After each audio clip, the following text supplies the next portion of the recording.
In the travel folders, it was said, "The Pacific is an ocean of magnificent distances. The largest ocean in the world, 34 times bigger than the continent of Europe. It covers 70 million square miles, roughly 1/3 of the Earth's surface." In 1941, the fastest luxury liner took 5 days to make its landfall at Honolulu, first port of call on the voyage to Yokohama, over 3,000 miles and 9 days further away.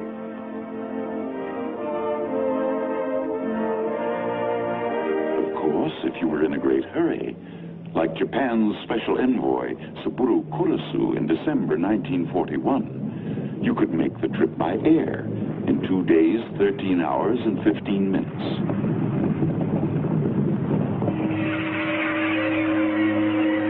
The Pacific is an ocean of many moods. To the north, the Aleutian winds are icy and unpredictable. Here, it is said, weather is born. To the south, in equatorial heat, the sunsets are of unparalleled beauty. Here, rising from the blue shark-infested waters, lie jungles, dense and malarial.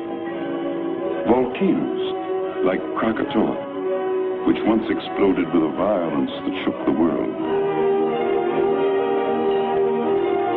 It is an ocean of islands with names once strange to Western ears.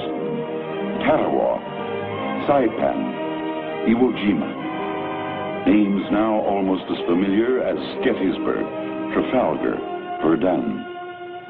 Islands inhabited by little-known peoples, Polynesians, Melanesians, and Micronesians. We had caught glimpses of them in the movies, dancing their hip dances, chanting their island songs. At one time, some had been cannibals, but now most were good-natured and friendly, living in what writers like Herman Melville and Jack London had described as an approximation of paradise. Since 6:55 a.m. Honolulu time, Sunday, December 7th, 1941, this paradise has been a battlefield.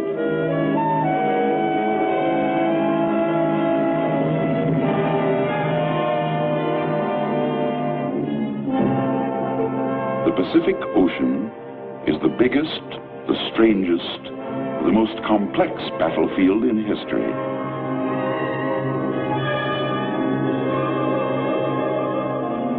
To understand what distance in the Pacific really means, touch the point of a pencil to the map. Under this tiny point may be arrayed all the ships of the United States Navy in battle formation. Yet, these ships must be so disposed and so employed as to exert an influence and control over the whole Pacific area. Land war is familiar to the people of Europe and Asia. A massive war of tanks locked in battle, of men deploying, maneuvering along highways, canals, railroads, in city streets, in buildings of brick and stone. But it is different in the Pacific, where there are no highways, no railroads, only the limitless lanes of the sea.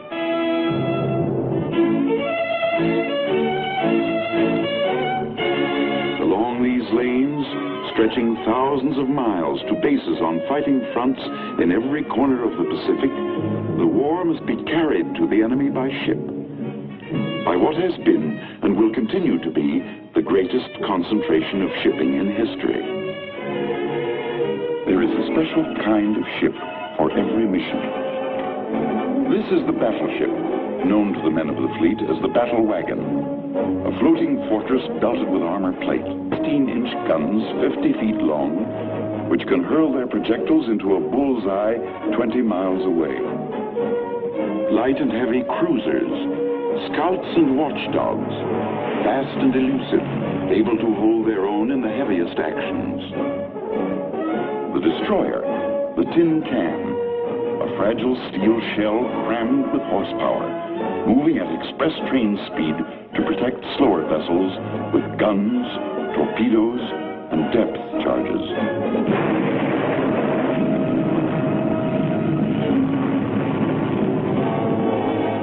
submarine, the lone prowler, operating for as much as 60 days in enemy waters, thousands of miles from its base. The aircraft carrier, the flat top, backbone of the fleet today. A floating airport as big as 3 football fields laid end to end. A huge and complicated mechanism able to hurl 100 planes into battle across the horizon. Following the fighting ships are the indispensable ships of the train, repair ships, tankers, transports. With landing craft, they carry the fuel, ammunition, machine shops, food and drinking water, everything to enable the fighting ships to stay at sea, farther from their bases, and in more continuous action than any fleet in history. The fighting ships and their auxiliaries are arranged in groups called task forces, a new concept developed in peacetime years by the United States Navy and proved in battle in this war. Each task force is in itself a fleet, self-contained and self-sustaining, a singular mission, convoy, reconnaissance, or attack. And as the task force principle is new, almost all the ships themselves are new, built and commissioned since war began. Their officers and men have carried the war to the very doorstep of Japan. They too are new.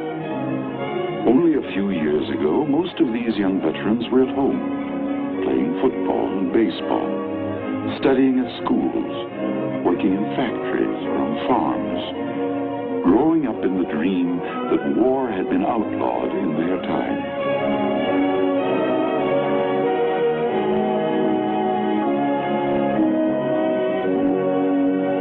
While they were growing up in the 20s and 30s, scores of American warships lay deserted and unmanned, gathering rust in quiet harbors. Others, half finished, had been sold for scrap or sent to the bottom of the sea. This was the result of deliberate policy.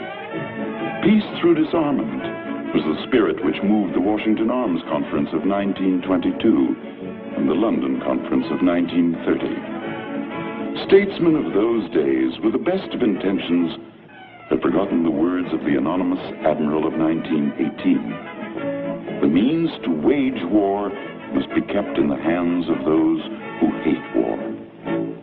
In America's case, geography was an additional factor. She was 6,000 miles from danger in the west, 3,000 in the east. Most Americans came to believe that a comparatively small navy was protection enough for their isolated seacoasts. But in the middle 30s, events in Europe and Asia began to change America's thinking. She began to prepare to throw her weight into the world's struggle against fascism and aggression. And by September 1939, whatever remained of her old complacency was gone for good. In quick succession, Congress passed the Lend-Lease Act, which made America, in fact, the arsenal of democracy. The so-called Two-Ocean Navy Bill. The United States Navy was reborn. The Selective Service Act, to mobilize the nation's young manhood.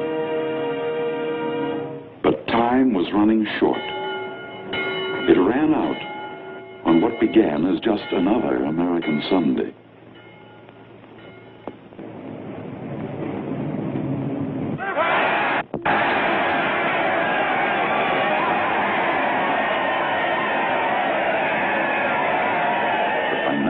The churches were crowded with bewildered people who had heard the news of humiliating defeat.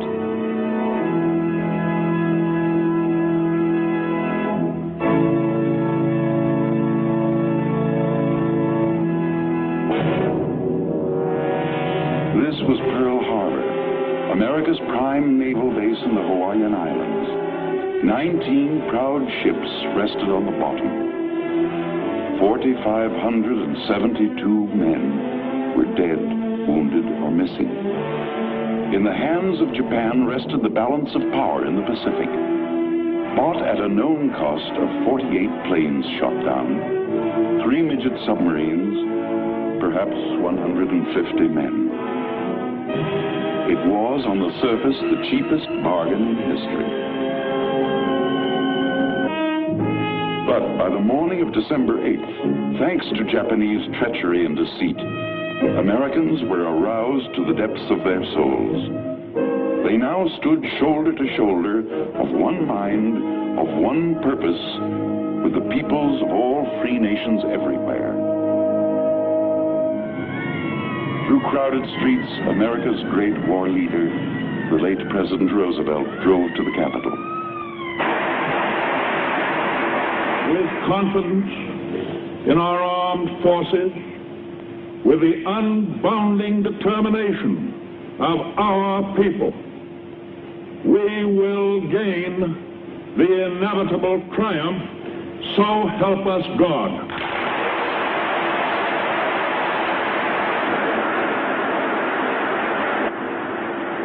Yes, America said, as the nation's youth put aside the ways of peace and turned to war, we would gain the inevitable triumph. But how? With what? Against all their enemies whomsoever, and that I will obey the orders of the President. Part of the answer would have to come from these. 50 million men and women, trained and untrained, skilled and unskilled.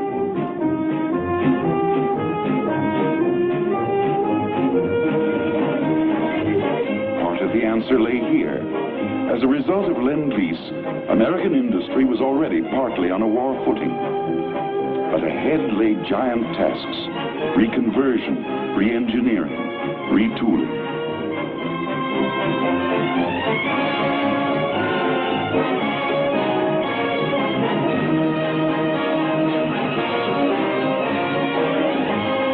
But the greatest part of the answer, as always, would have to come from the men who would meet the enemy face to face.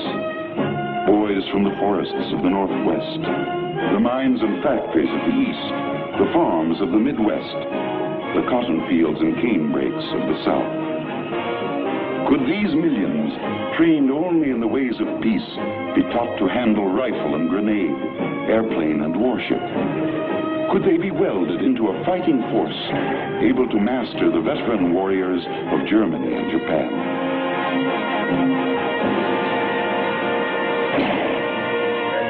Time was of the essence. Time to draw blueprints. Time to lay keels, to retool factories. Time to train men. The demand was astronomical, far beyond the capacity of the factories, still inadequately equipped.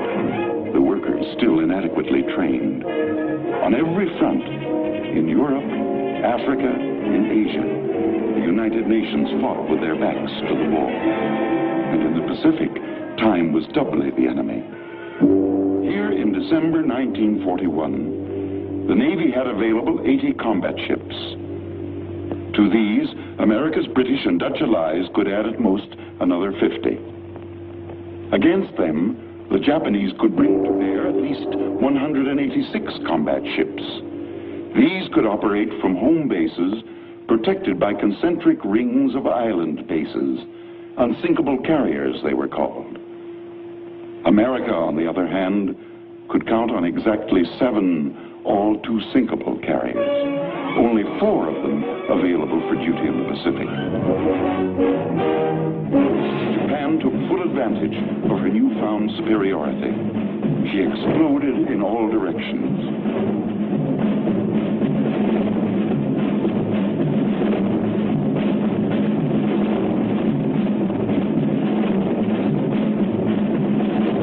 In less than 5 months, she had overrun 1.5 million square miles in southeastern Asia and the southwest Pacific. The oil fields of the Indies were hers. She had 95% of all the world's supply of raw rubber, 2/3 of all the tin.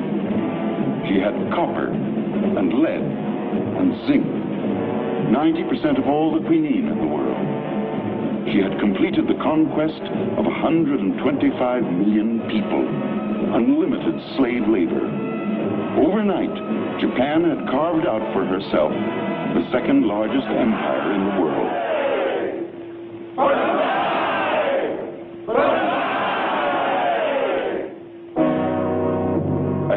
headquarters, Pearl Harbor, the United States Navy's Pacific Command faced a staggering task.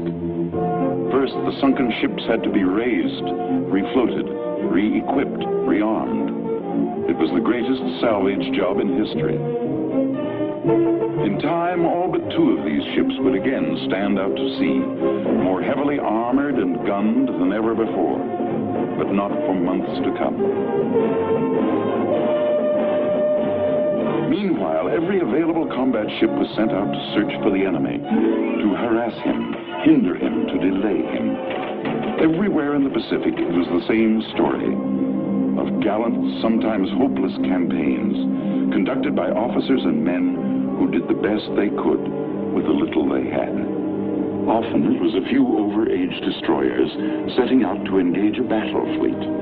A few Americans, British, a handful of PT boats, every last available ship in the Dutch Navy.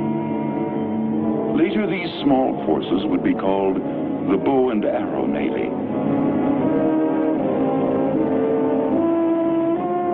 They took their losses, not stopping to count their dead in the Macassar Strait, the Banduang Strait, the Java Sea.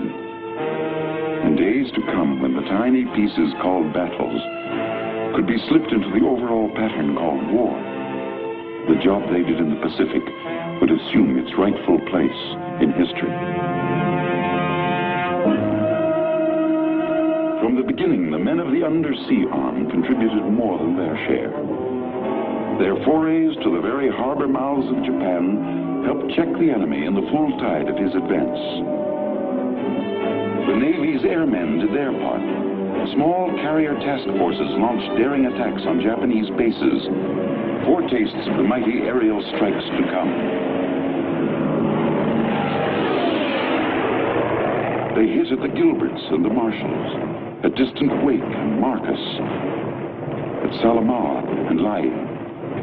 They learned as they fought, from admirals like Halsey to pilots and plane handlers. They taught themselves the tactics of a new and spectacular kind of warfare.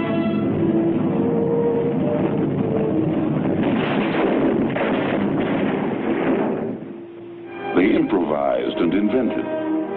On the gray morning of April 18th, 1942, Army bombers led by Colonel Jimmy Doolittle rose from the decks of the carrier Hornet, only 500 miles from the coast of Japan.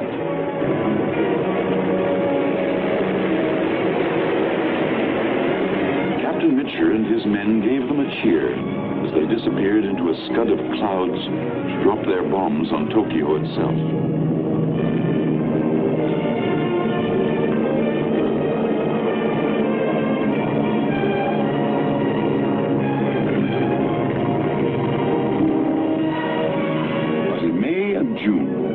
Skirmishing came to an end when Japan called for a showdown in 2 major actions, the Battle of the Coral Sea and the Battle of Midway. The first blow was aimed at Australia. Early in May, a powerful Japanese task force was observed moving south into the Coral Sea.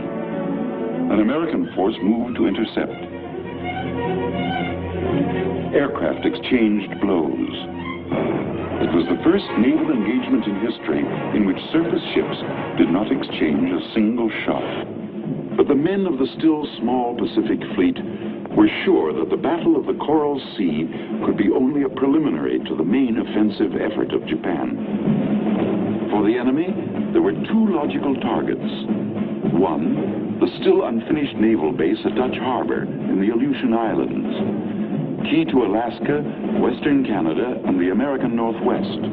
The other target was Midway Island, western outpost of Pearl Harbor itself. A Japanese victory here would open an invasion path straight to the American mainland. Upon the Commander-in-Chief of the Pacific Ocean areas, Admiral Chester W. Nimitz, rested the burden of determining where the blow would fall and how to meet it. He knew that defeat at either Midway or Dutch Harbor would affect not only the Pacific War, but would be felt across the world in the war against Germany. Every available ship and plane was prepared for action.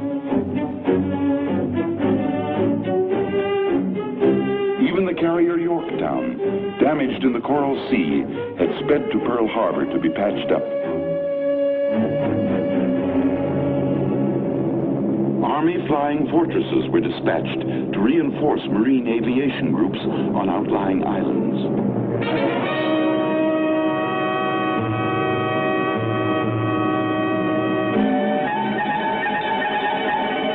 The first blow fell in the north. At daybreak on June 3, 1942, Dutch Harbor reported an attack by a strong Japanese force. But Admiral Nimitz sensed that this was a diversion only, not the main blow. He ordered his carrier force to the west. As the small American force sailed from Pearl Harbor for its rendezvous with destiny, it carried into the Pacific the hopes of the free world. To the west, a vast weather front was rolling toward Midway.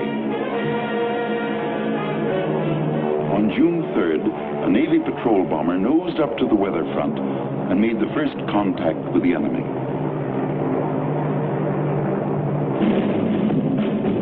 The Japanese were approaching in two columns.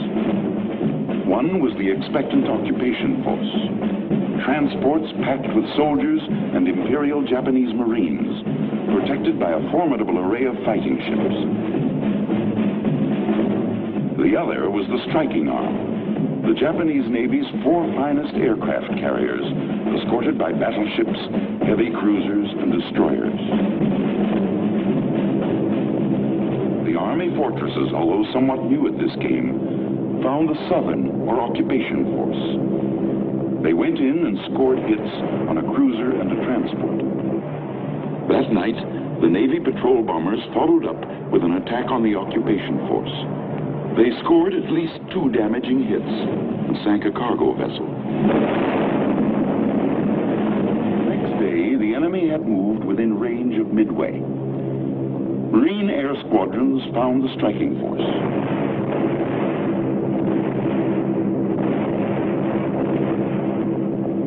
A battleship was set afire, and at least 1 hit was scored on a carrier. But at the same time, Japanese attack groups were giving the island a savage pounding.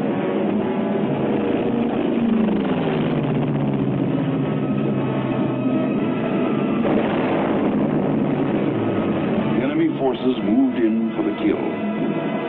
But still, they had not detected the approaching American task force. The speeding American carriers were still out of range.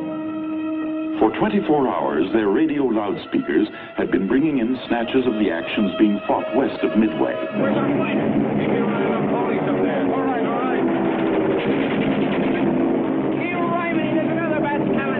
Through all this, the Navy flyers had to sit and sweat it out. Twice, the loudspeakers had ordered them up from their ready rooms. Twice, the orders had been rescinded. At a time like this, they grumbled, you'd think they'd get things straight up there. But up there had to make sure of the exact course and location of the Japanese, sure that his own planes could reach them, hit them, and still have fuel enough to return. At last it was time. Pilots, man your planes.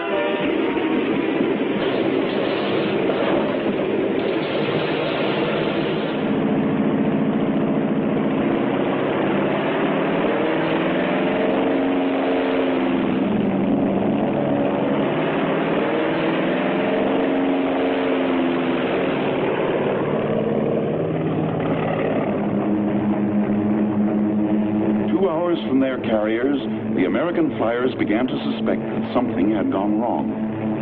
The Jap was not where he was expected to be. We know now that he had turned back.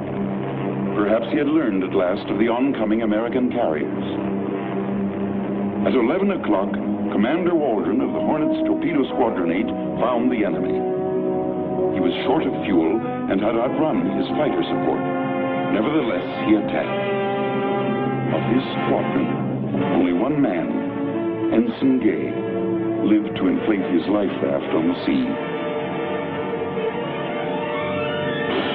He saw his comrades from the Hornet, the Enterprise, and the Yorktown plunge into the Japanese fleet. They went for the carriers first. In quick sequence, they pounded them into flaming hulks. Kaga, Akagi, Soryu. And with them, 2 battleships were left burning. But one carrier, the Hiryu, escaped for the time being, long enough for a Parthian shot which crippled the Yorktown.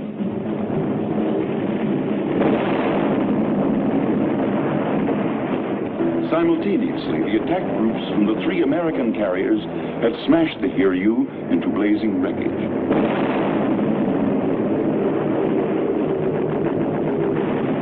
For several days, the American flyers delivered textbook attacks on the enemy's battleships and cruisers, now naked of aerial defense. The once clean blue sea was spotted for hundreds of miles with oil slicks and wreckage. By sunset on June 6th, the Battle of Midway had already taken its place beside Jutland, Trafalgar, and the rout of the Spanish Armada. Intelligence officers began to tally up the score. On the morning of June 7th, the men of the victorious American fleet began to bury their dead. As in the skies over Britain 2 years before, a few had earned the gratitude of the many.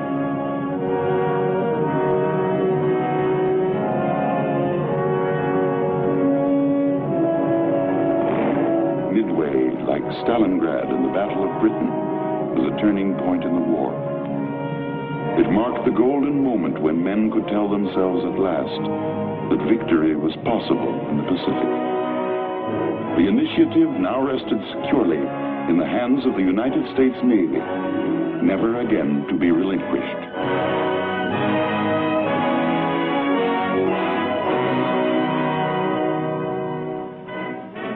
To the Allied Chiefs of Staff in Washington, the initiative won at Midway was an opportunity only, not an accomplishment. Though the enemy had been beaten back, there was no tendency to underestimate him. His record of achievement was plain for all to see. He was entrenched in his stolen island empire as firmly as his German ally was entrenched in Europe and Africa. In planning their offensive, the Chiefs of Staff had to keep in mind the nature of the Japanese. In total war, the psychology of the enemy is of first importance to the strategist. Unconditional surrender was a long way off. But 2 months after the Battle of Midway, the Navy took its first offensive step in the Solomon Islands, north of the Coral Sea. On Guadalcanal, the Japanese were building an airfield to menace supply routes to Australia. This was the first objective. The name Guadalcanal has been written into history. With other names like Tarawa and Iwo Jima, Bougainville and Peleliu, it has become a symbol, not merely of one battle on one remote island, but of all the battles fought up the ladder of islands leading to Japan.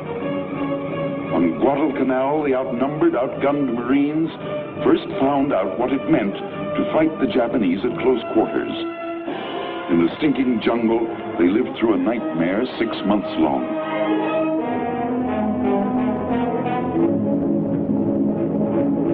Offshore, American and Australian ships were engaged in no less desperate battle.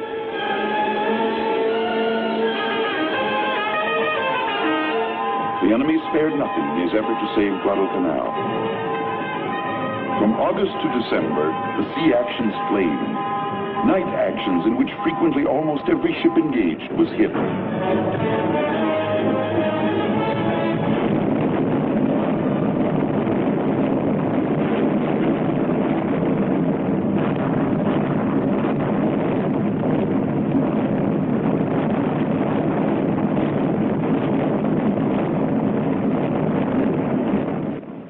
Then, suddenly, at sea and ashore, the Japanese attacks ended.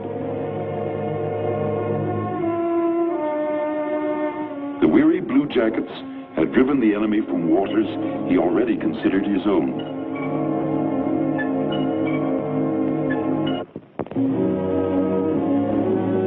The weary Marines of Guadalcanal could take pride in two great achievements. They had taken the first step on the long road to Tokyo, and they had mastered the savage arts of jungle warfare.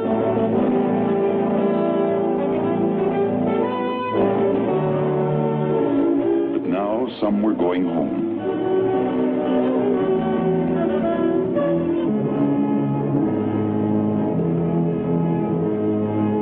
Others had already gone to hospitals on other islands, where Navy doctors and nurses were pioneering new horizons in battle surgery and tropical medicine.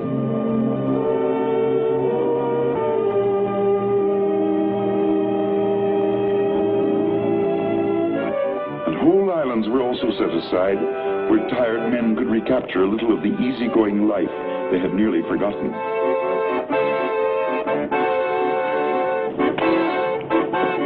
Where they could find a little rest and have a little fun.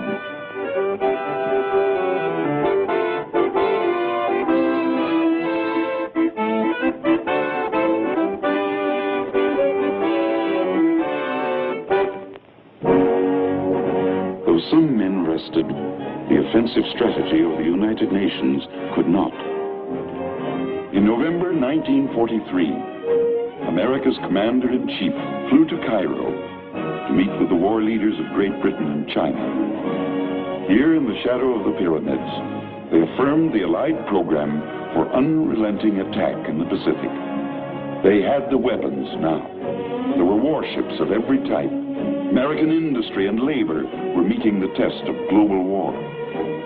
They had used well the time bought for them by the bow and arrow navy of the early days, by the outnumbered heroes on Bataan, by the men who fought in the Coral Sea, at Midway, on Guadalcanal, by the free peoples everywhere in the Pacific who had steadfastly resisted Japanese aggression, and by the Chinese who for 8 long years had stood off the full onslaught of the Japanese armies. These mighty bombers were built on time, bought by the sacrifice of British, Australians, New Zealanders, and Dutch. These giant stockpiles were built up while guerrillas in the Philippines and the Netherlands East Indies were fighting the enemy with little more than hope. And even more important, the United Nations now had men for the Pacific. Blue jackets to handle the complex machinery of modern sea power. Airmen, soldiers and Marines trained for amphibious and jungle warfare. And all these were but the vanguard of a host of others still in training camps. Under their commanders, Fleet Admiral Nimitz in the Central Pacific and Army General Douglas MacArthur in the Southwest, by the side of their allies, they were ready to push attack. What they accomplished is history. At Guadalcanal and New Guinea, the Allied advance gathered momentum, striking from airfields on key islands, taking this base, bypassing that. Short steps at first, but as America's power grew, lengthening into giant strides, the world began to hear of strange places. Vidja and Tarawa, Kwajalein and Etap, Biak and Saipan, Peleliu and Morata. And as the pace increased, more familiar names would come back into the news. The Philippines,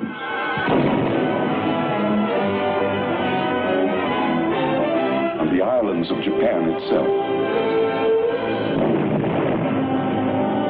But the real story of the oceanic phase of the Pacific War cannot be told in maps and communiques. It can be told only in terms of human effort and human sacrifice.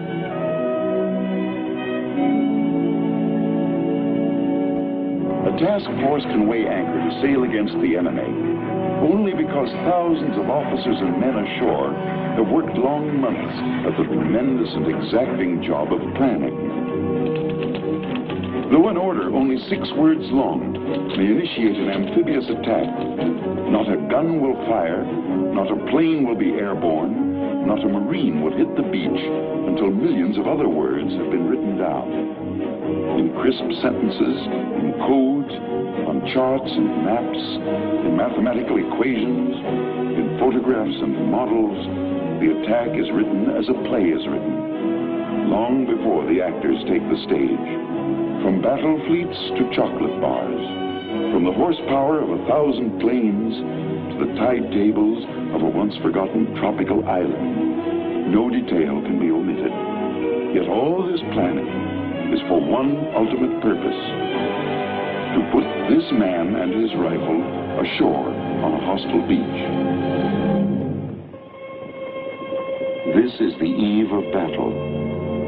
This is the eve of Guadalcanal, of Tarawa, of Palau, Leyte, Iwo Jima, Okinawa.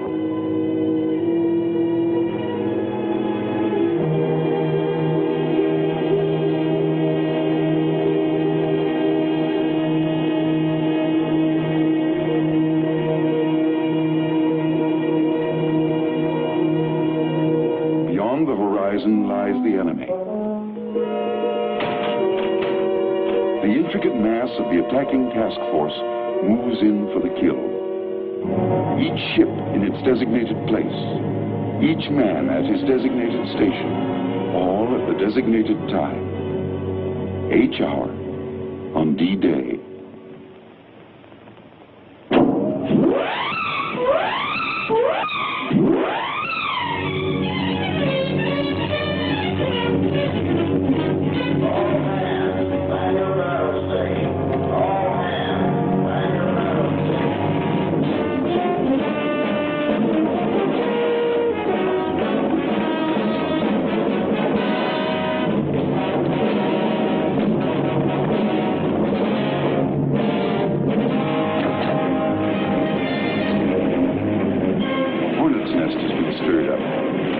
Japanese torpedo bombers.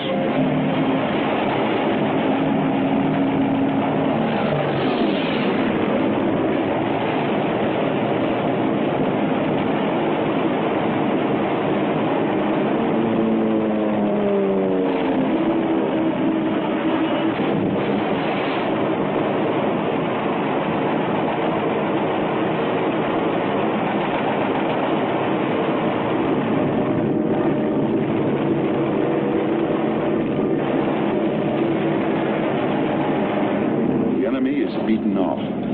In the pre-dawn, the American carrier planes take off.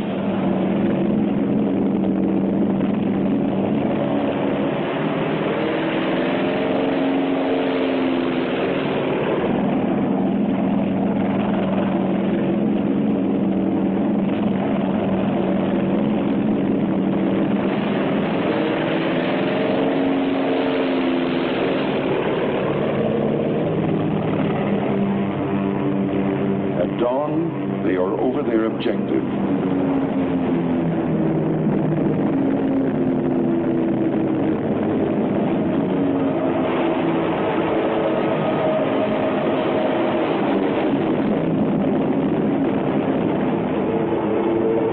An American plane is shot down.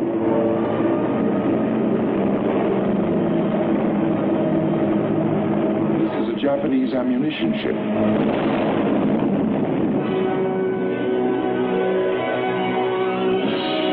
Battle wagons and cruisers have taken up stations close ashore. Some are the so-called ghost ships, salvaged from the mud of Pearl Harbor. Ships bearing the names of American states: Pennsylvania, Nevada, West Virginia.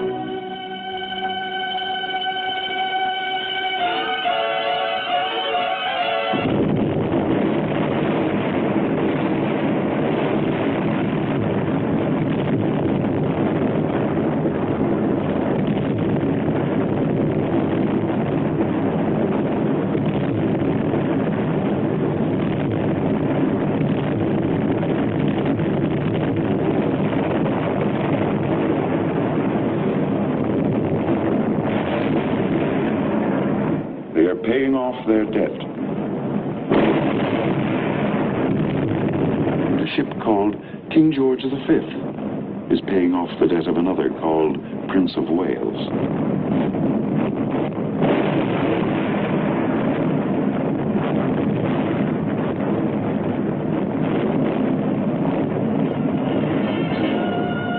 Now it it is the turn of the Marines and soldiers. From hard experience, they know what lies ahead. The enemy has had years to fortify these islands.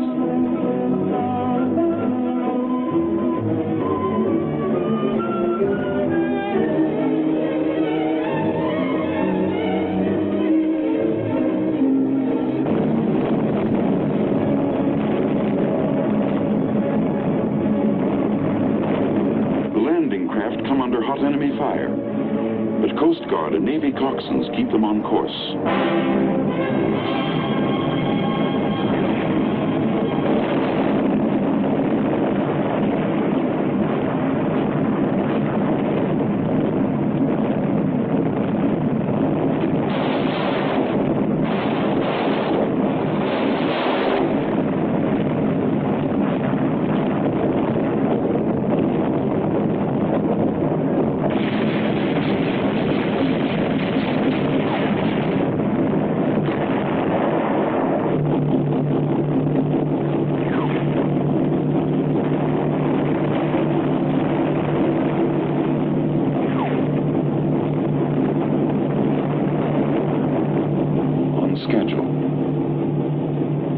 Wave hits the beach.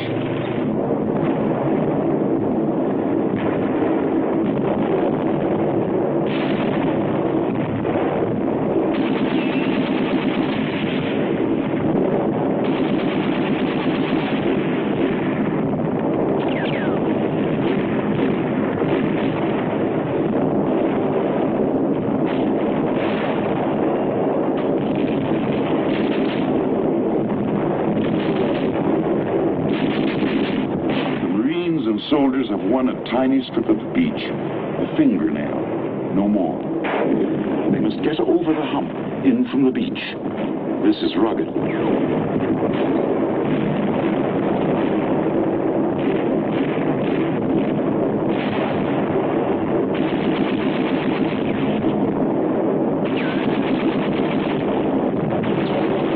fingernail has been expanded. It is now a solid beachhead. But the forward elements are pinned down by mortar and machine gun fire. The Japanese are reported gathering for a counterattack.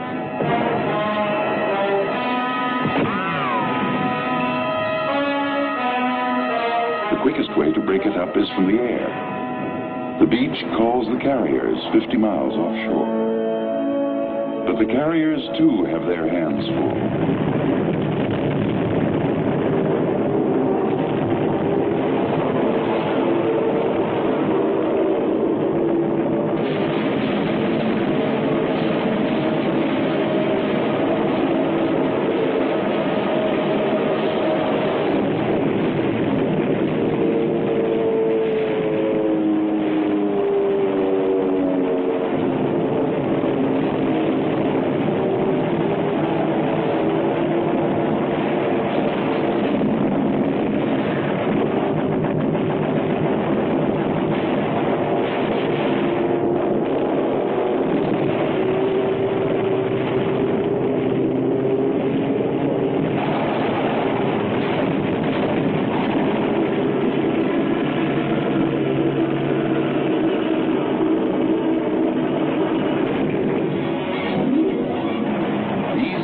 Fight with a tradition behind them. Most of them carry the names of ships famous in American naval history: Wasp and Essex, Enterprise and Bonhomme Richard.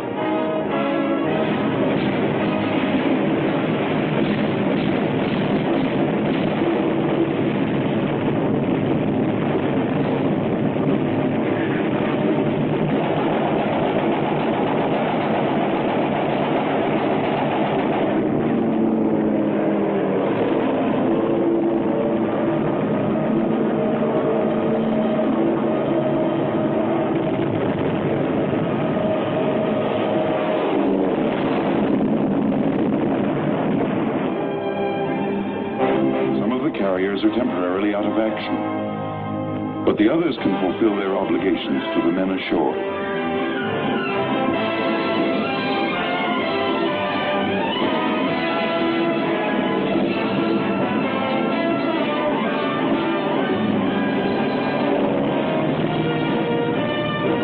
At west, the air support is on its way.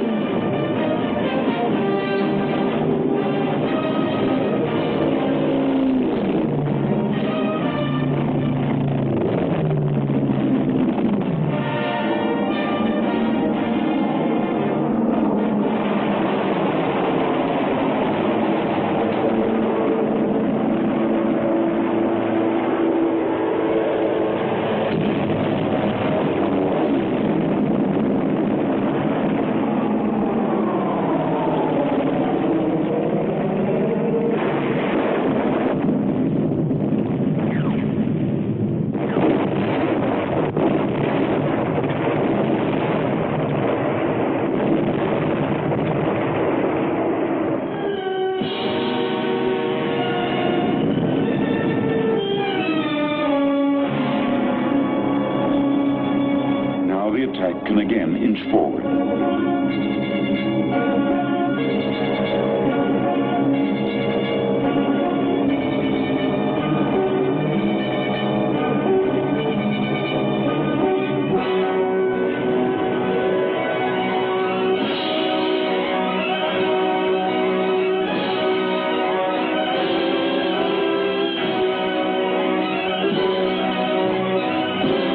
Patrols are approaching the enemy's main defense line.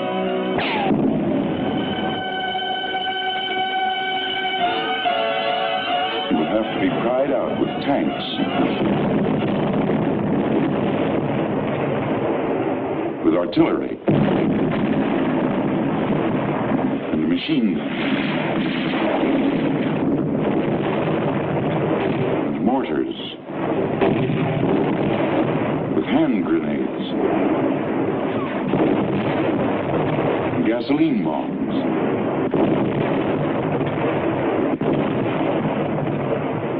And finally, for the foot soldier, with rifle and bayonet.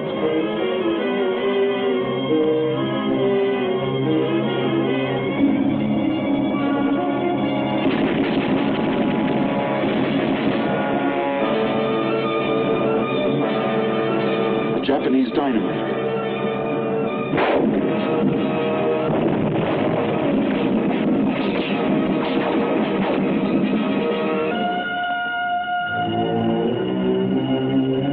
Japanese refuses to stop.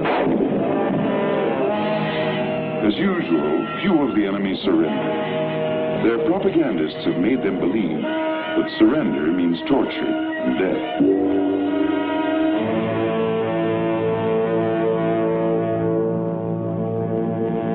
On the beach, the seaborne community is moving in to stay. The operation can officially be considered a success.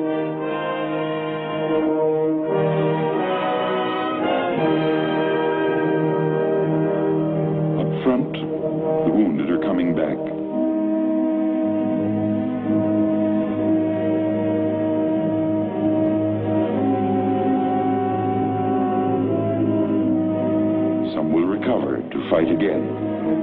Some will always bear the scars of battle.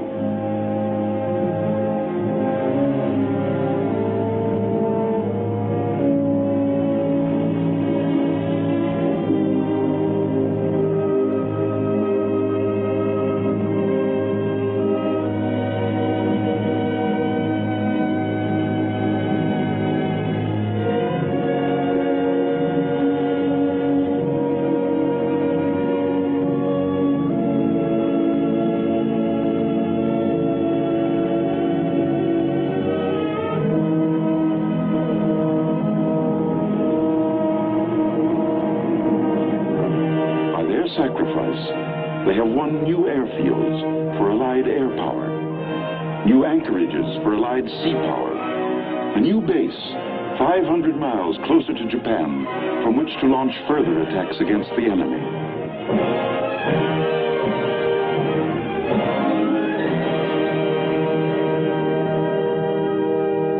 Step by step, this has been the story of the advance to the gates of Japan.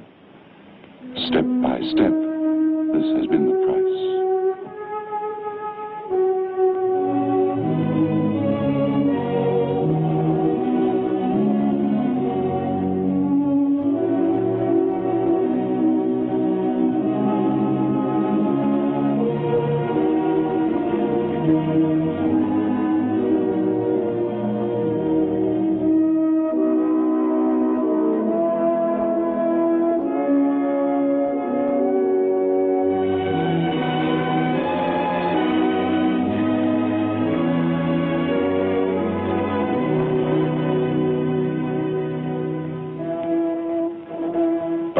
man that has fallen, there is another to take his place. Theirs is the task. The victory will be for all. But this victory can be won only if free men everywhere give to its cause unsparingly their strength, their treasure, and their hearts. Then, and only then, will there be peace in the Pacific and over all the earth.